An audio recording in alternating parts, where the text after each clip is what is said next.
I'm Dr. Michael DeTola. And I'm Megan Strong. A dentist writes in wanting clarification on the two-core technique. And we'll tell you about a toothpaste that Willy Wonka would have loved.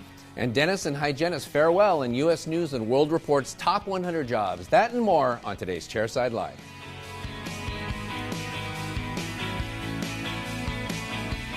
Hello and welcome to episode 86 of Chairside Live. Megan, how are you today? I'm doing well, but I think that this episode should actually be number 17. Why is that?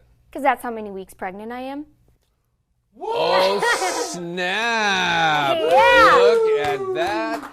Wow. Right? Wow. Folks, I have not just been spending too much quality time with Ben and Jerry, although they are my best friends at this point. I know everyone knew it's... You owe me $20. Producer James owes me $20. 17 weeks today. Wow. Well, congratulations. Thank you very That's much. fantastic. You know, you can't ask You somebody cannot if ask. they can. But You when cannot. we came back, the first day back, I think it was the first one we filmed when we got back in January. Right. You're so tiny that any little Any addition weight gain. anywhere, you notice it. Anywhere, And I thought yes. she's really letting herself go. Yeah. and I haven't been talking about running You like I haven't, I normally, know. and I haven't really been talking about food like I normally freak out about because nothing has sounded good until just the past couple weeks. So I don't know how many people were in the rumor mill. I just know that I was telling James,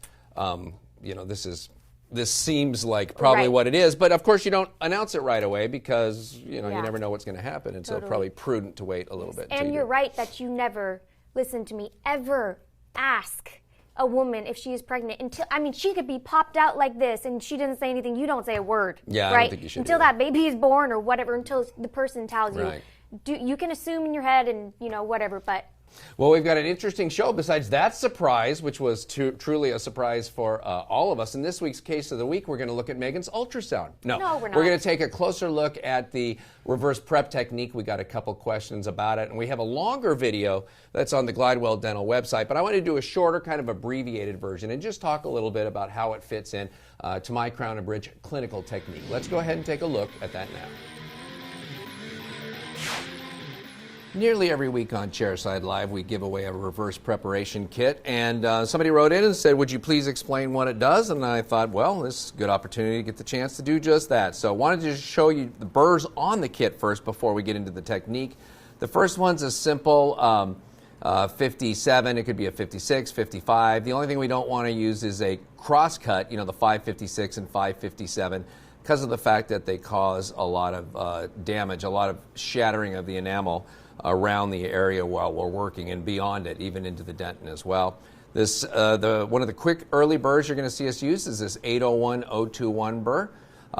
This is a burr that you may have used for operative or some sort of round diamond, not typically a crown and bridge burr, but you're going to see how we use this very early in the technique to prepare the gingival margin. The next thing we have are the depth cutters, and I got into these very early because when I first started working here, I was still under preparing teeth. And the technicians just would not stand for that. And so we have 3 depth cutters here. The first one is a 0.6 millimeter depth cutter. So there's one, you see that one ring on there? And it's a 006 on the burr kit. So that's a 0.6 millimeter depth cutter.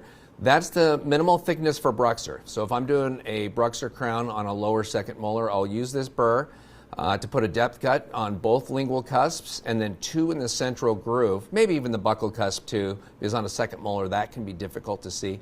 And then I'll prep the occlusal surface till I can't see those depth cuts anymore. And then I know I have at least 0.6 of a millimeter reduction, probably 0.7 by that point.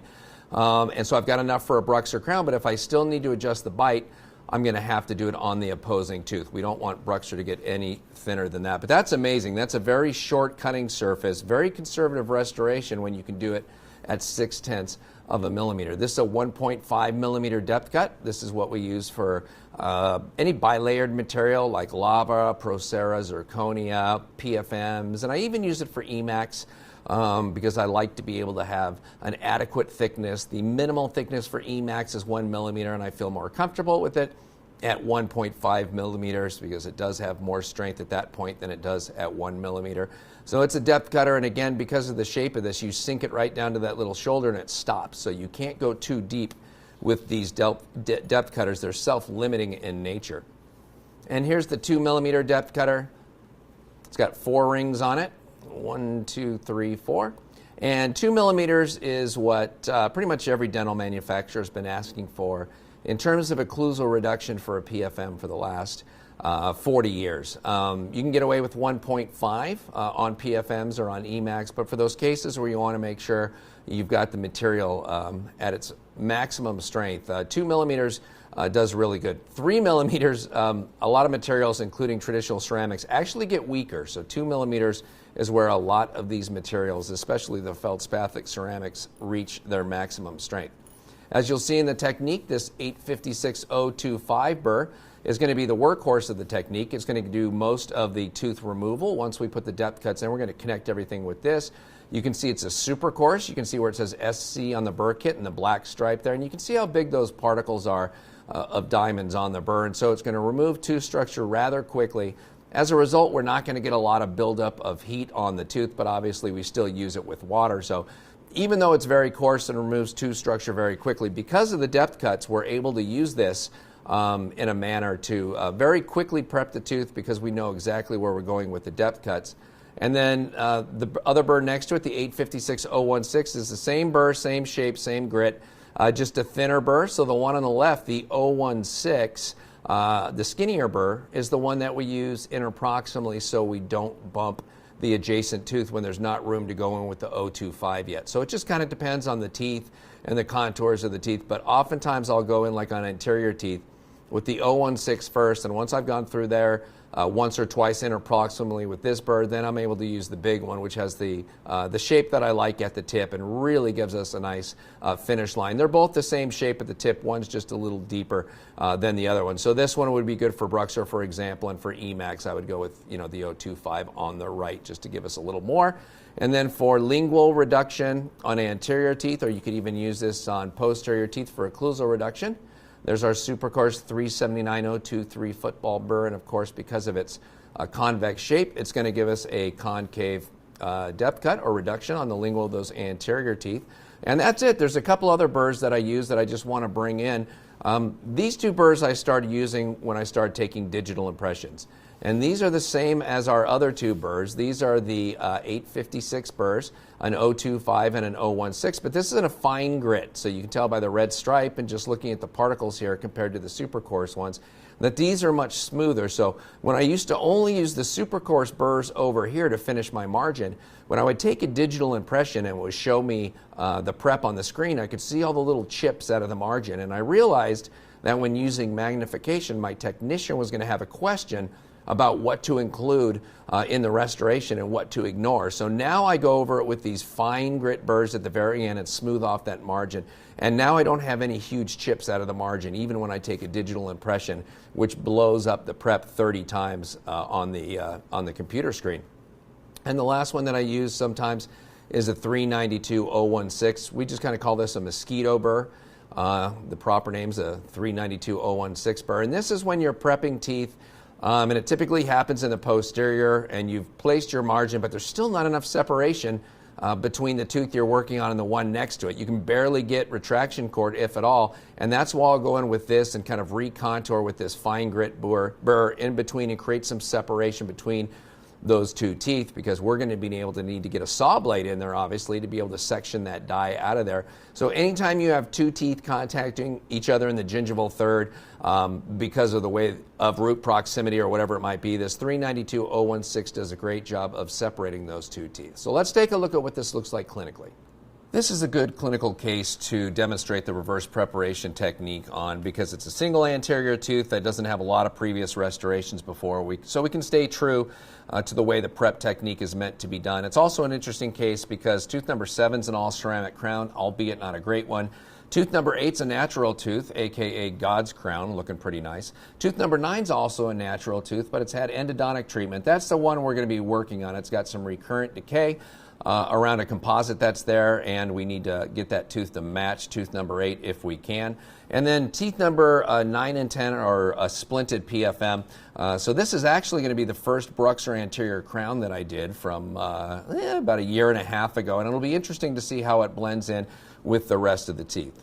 So step 1 of the reverse preparation technique is to break the contact. So again, we're going to take a 56 carbide, 57, anything that's not cross-cut, and we're going to use it on the mesial and distal to break those contacts. And the reason we're doing this first is because this next step, we want to go ahead and get a double zero cord into place. And so we're going to place this double zero cord. I'm going to floss it into place. And what I mean by that is use it just like dental floss. I'm going to just take it and place it on the mesial and the distal of this tooth, and then pull the two loose ends towards the lingual so that the facial portion of the cord gets close to the tooth. And once it does that, I'll use my cord packing device, a non-serrated device, to get this Ultra Pack double zero cord from Ultradent, a hollow braided cord, down into place. And then on the lingual, we're going to cut the two ends so they sit flush to each other. I don't want them to overlap at all because we're going to place another cord into the sulcus by the time we're all done. So step 3 is going to be preparation of the gingival margin, and that's why this is called the reverse preparation technique, because in dental school I was taught to prep the gingival margin last, and here we're going to do it first. This is that 801-021 round diamond, and you can see that I'm using it trying to keep the shank parallel to the long axis of the tooth, and basically just prepping until half of that round diamond is into the tooth. And that half circle that I'm prepping into the tooth is going to do two things. It's going to make sure that we have enough reduction in that area, in the gingival third, to have an aesthetic restoration. And at the same time, it's going to be the beginning of our margin formation, almost the end of it, because that half circle, when we do the rest of our axial reduction, that half circle will turn into a quarter circle, and that quarter circle is the perfect deep chamfer. This is the easiest margin you will ever prep on a crown, and the nicest margin you'll probably ever prep on a crown if your hands are anything like mine. Using this round diamond is the key to this technique, at least to getting the margin correct and getting it uniform on the facial and the lingual. So this round burr is really a great find. It was something that I found being used back in an old 1940s prosthodontic textbook, if you can believe that. The next step in this technique is the incisal edge depth cut. And even though this is going to be a Bruxer crown, I'm prepping it as a universal preparation, as though this were going to be Emax. So I'm doing a 2mm depth cut in the incisal edge. I said earlier depth cuts about Emax can be at 1.5 millimeters, but if we're going to cut back and layer it, like most dentists like on anterior teeth, 2 millimeters is fantastic to give your technician plenty of room to give you a great looking Emax crown. So after we put those two depth cuts in there, the next thing we're going to do is go with an axial depth cut, and this is going to be a 1.5 millimeter depth cut that we're going to place just below the junction of the incisal third and the middle third. We don't want to go too far towards the incisal because we'll lose it when we do our incisal reduction, and we don't need to go down towards the gingival because we already have a depth cut with our round burr there. And you can see how I just push it into the tooth like that and it bottoms out and it won't go too deep. And so now we have our depth cuts. We've got 2 millimeters at the incisal edge, we've got a 1.5 millimeter axial depth cut, and then we have 1 millimeter of reduction that's been done in the gingival third, and our margin's essentially in the right place because we've already retracted the tissue vertically by placing that double zero cord in place. And we're also going to use that round burr on the lingual for the margin formation there as well. Once we've done all that, we're ready to blend the depth cuts, and now it's just a matter of drilling till we don't see any holes anymore. So we're going to use that 856 025 burr that I said was kind of the workhorse of this technique, and just start on the facial surface by blending these depth cuts together. And because of the position of the depth cuts and the depth of them, it kind of forces the preparation to end up being the right shape, to be properly reduced, and to have a nice margin. And so because I've always admitted that I have a very average set of hands, this acted like a roadmap or a GPS for me. And simply by going by the depth cuts and doing all the reduction around the depth cuts, I've ended up with really nice preps with good margins on it, but not because of any increase in skill in my hands. It's just kind of following this cookbook technique. As we head in approximately, I mentioned we're going to use the smaller burr. This is the 856 016 burr, and the 025 wouldn't quite fit in there right now without hitting the adjacent teeth. In fact, anytime you see an anterior preparation like this that's over tapered on the mesial and distal, it's a pretty good sign that the dentist who prepped it went in with too large of a burr and had to over lean the burr towards the inside of the tooth and over prepped it, trying to avoid the tooth next to it. And that can be avoided with this 856 016 burr because it'll fit between any two sets of teeth. Prior to using digital impressions, this is how I finished off the prep. I would take my electric handpiece, turn the speed all the way down from 40,000 RPMs down to 2,000 RPMs, and turn the water off because the burr's spinning so slowly. And then with a light touch, use my 856-025 burr to really go in and kind of blend all the planes together and smooth the margin. You can see that with the water off, you can really tell what you're doing because it leaves a nice little line of powder right next to what you're doing, and it's not obscured with water because we're running this burr at such a slow speed and using kind of light pressure strokes so that we're not overheating the tooth. Obviously, this is an endo tooth, but I use this same technique on all vital teeth as well. And so it was really nice to be able to go in and do this. Then once I started taking digital impressions, I realized, wow, I'm leaving these chunks out of the margin. I better use something to refine that and smooth that a little bit better so my technician's not confused about what we're doing. Lastly, we're going to go in, well, we've added one more step because of digital impressions, but we're going to go in with the 379-023 football burr, and we're going to prep the lingual. You can place a depth cut here if you'd like, a 1 millimeter depth cut for Emax on the lingual, or you can place a 0.6 millimeter depth cut if you're doing Bruxer, or for most dentists on an anterior tooth like this because the patient can bite together and you can actually see the incisal edge of the lower anterior tooth and where it approximates the upper tooth. It's not necessary for that depth cut. Then we're going to place our top cord of the 2-cord technique. This is a size 2 cord, Ultra Pack cord from Ultranet, and that's being placed on top of that. You really can't floss this one into place because it might disturb the 00 cord below it. If you tried to kind of floss it in, you'd move that cord around. So typically I'll just tuck in one end interproximally as an anchor and then start there and work my way around. Again, this cord looks large, but you got to keep in mind that it's hollow. So as you press it down and pack it in, it collapses into the sulcus and then it kind of sits and regains its shape once it's in the sulcus again. So I mentioned with the first cord we want to have the two ends flush, and we cut it that way with the scissor. Here we can have a little extra overlap or a little piece hanging out because we're going to pull this cord out after 8 to 10 minutes, and we want a little tag to be able to grab onto. So we'll cut it and leave a little tag there. Now you might notice that with that top cord in on the facial that we get a little extra vertical retraction. Most of the retraction comes from that first cord that goes in, but here we have a little extra, and this is something I really only do on endo teeth, and that is drop the margin down just a little bit more, still keeping it super gingival, because the cord's in. Once the cord's gone, it'll be slightly subgingival. But this is that 856-025 fine grit burr being used here to smooth out any of the chips that are in the margin from the super coarse burr. And so again, only on an endo tooth would I drop down the margin a little bit more at this last step, just because I don't want to see the junction between the prep and the crown itself, because I know the prep's going to be much darker. So again, turning the RPMs on the electric handpiece down to 2,000 RPMs, turning off the water, and you have to be even more careful with this fine grit burr because it doesn't remove a lot of tooth structure. It actually creates more frictional heat on the surface of the tooth. So with the water off and the handpiece turned down, there's actually more chance of heating up the tooth with the fine grit burr than the super coarse grit burr. And here's an incisal look at what it looks like when we smooth it all off and both cords are in place. And now what we're going to do is place a anatomic compra cap. You can see it's anatomic because of the cutouts on the side, because we don't want to blunt the papilla. And my assistant has moistened this. Again, with an endodontic tooth, we don't need to moisten it, but just pretending this is a vital tooth, we would moisten this because we want to keep that prep nice and wet. We don't want to over dry it. 8 to 10 minutes later, my phone vibrates in my pocket, and I know it's time to take an impression. And so we're going to pull that number 2 cord out. There's my assistant pulling it out. You can see already we've got a great wide open sulcus. As I squirt that wash material, you can see it move forward in the sulcus ahead of where I'm actually squirting it. And that's the benefit of this 2-cord technique. By having the bottom cord still in place during this impression, we have no bleeding because we still have that cord in contact with the inflamed base of the sulcus. And also by having that top cord, we get a lot of lateral retraction of the tissue that we don't get in a 1-cord technique. And that lateral retraction gives us a wide open sulcus, and this would almost be an impossible impression to miss. So I go around 6 or 7 times. That's probably a few too many times, but going around enough times, and my assistant fills the tray. Another assistant, a second assistant, fills the tray, hands it to me, places it in the mouth. Patient bites down for 4 minutes, impression comes out, and we see a nice ring of impression material beyond the margin, and that's really what we want to see. That's the key, is that bit of impression material beyond the margin, because that allows our technicians to positively identify where the margin ends.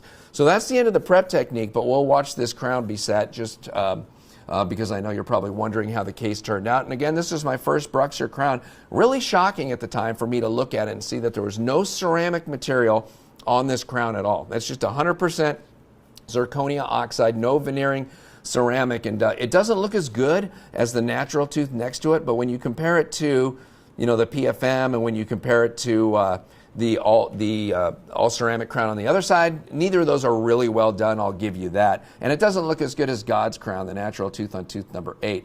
But from this very first one I put in, and this is with my technician, my in-house technician, helping with some custom staining.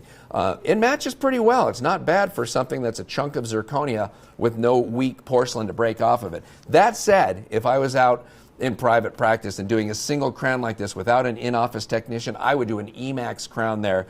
No questions asked. It's just going to be easier to get that to blend in. But we started noticing doctors prescribing anterior Bruxer, and I thought, you know what, I better do some of these and see how it works. It works certainly very well, especially when you have an in-house technician. So that's a quick look at the reverse preparation technique. If you want to see the full version of it with some expanded sections and that case from start to finish, check it out at glidewelldental.com. Now let's go to a segment we call Viewer Mail. This week's Viewer Mail comes to us from Dr. Bruce Schechner, and he writes, "Hi.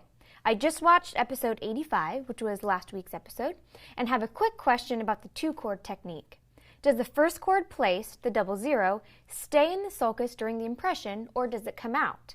I would think that if you leave it in during the impression, which was implied in the video, that it would tear the impression material when separating it from the set impression.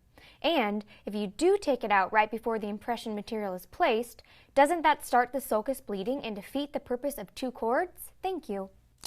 Well, Bruce, you have hit the nail on the head. That was very intelligent of you to surmise that, because that's an issue that I had when I first started doing the 2-chord technique. And I first started doing it when I got here and started practicing at Glidewell. And I was using our own capture impression material, and I was using it the way that I used to use impression material, which was the heavy body material in the tray and then a light body material as the syringe material. And as I would place the 2 chords, I would take the top one out, the 2 chord, leave the 00 in place, squirt the syringe material, let the impression set, and as I would take it out, you've got 2 forces fighting, as you alluded to. You've got the 00 chord that's down in the sulcus holding onto the impression material, kind of tugging it this way, and you're pulling the impression out this way, and so these 2 forces are opposing each other, and I used to have it tear all the time. And so that valuable information that we would get, that impression material beyond the margin, would stay in the sulcus attached to the 00 chord,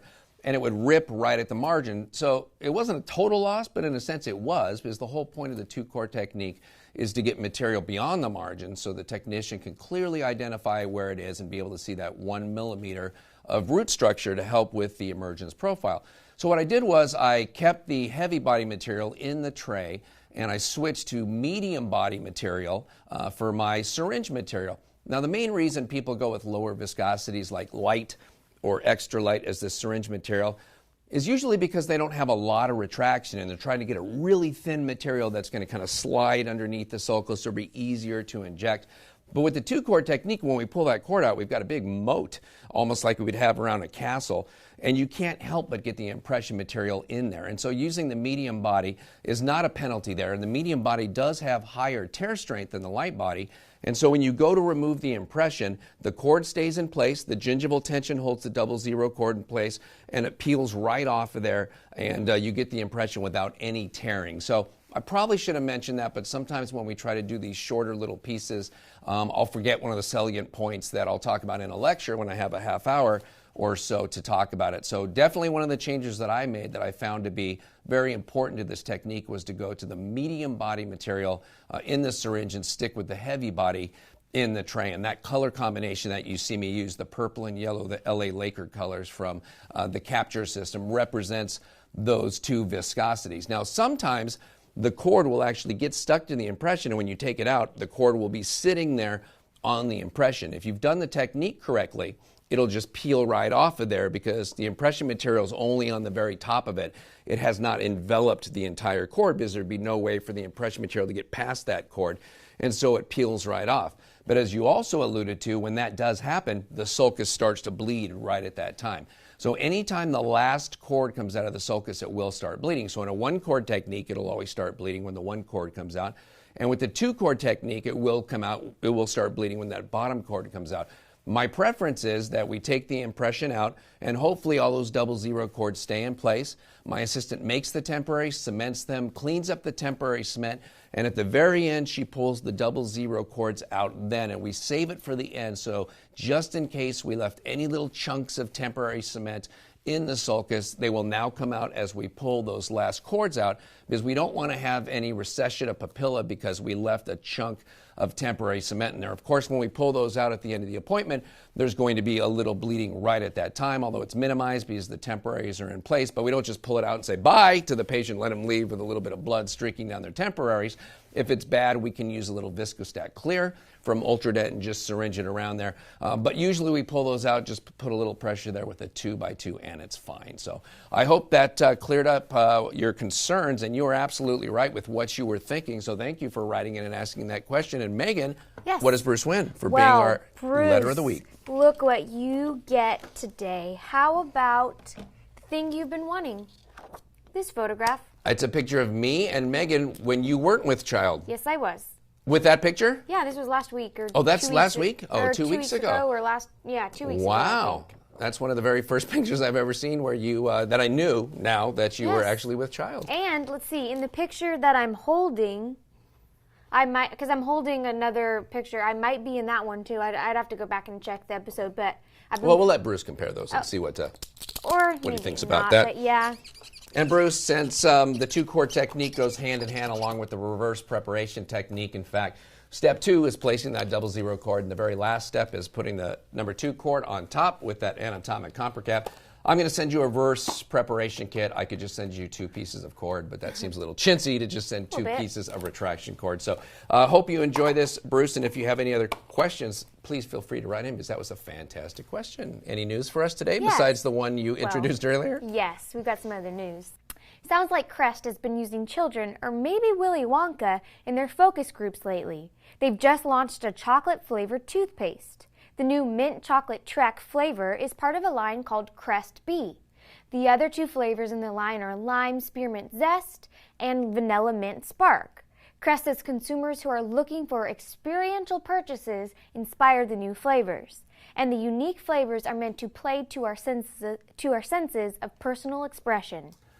Well, I'm not sure what an experiential purchase is and what personal expression has to do with it, but as a father and a dentist, I've struggled not only to get kids to brush their teeth, but my own kids to brush their teeth, and it's always very difficult to do it, whether you have a timer, whether you give them a reward, whether you threaten them. I like this idea. I like that they're finally coming up with something that, I don't know, may be attractive enough. I mean, I don't know if kids are obsessed with chocolate as much as most adults are that I know, but I think it's a step in the right direction. Yeah, I mean, and I agree with you. Anything that gets people to brush more is great, but for me, I love when I brush my teeth and that feeling of just like cool, refreshing, and your mouth just feels fresh and clean. I love that, and I wonder if you could really get that from a chocolate-flavored toothpaste. What if it still felt clean, even though it was a chocolate flavor? I'd be definitely willing to try it. I think we should try some and see what it tastes like. You know, there's always a concern with fluoride-containing toothpaste. You know, I was told often when I would ask the reps, they don't want to make them taste too good because a kid might sit there and eat the whole thing, and they have to make sure that the tubes are of a certain size where a child wouldn't die, because sodium fluoride's a rat poison.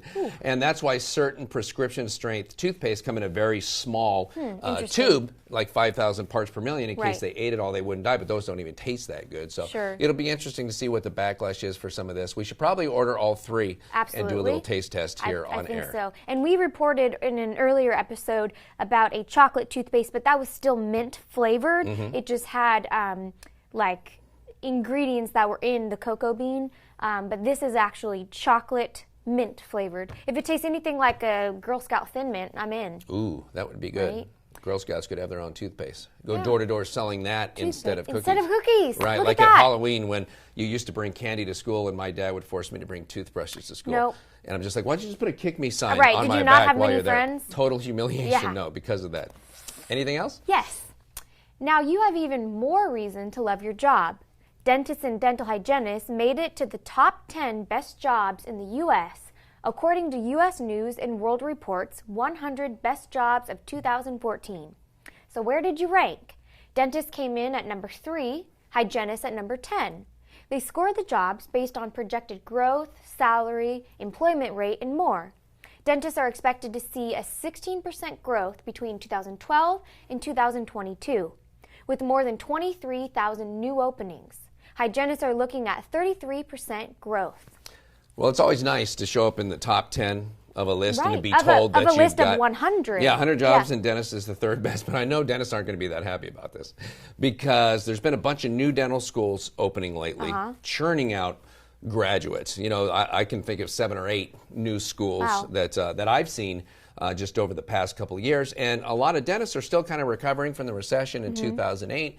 And there's this feeling as they're turning out, you know, more and more dentists that, are things going to get slower, you know, when there's now 35 dentists in our town instead of the 15 that are here now.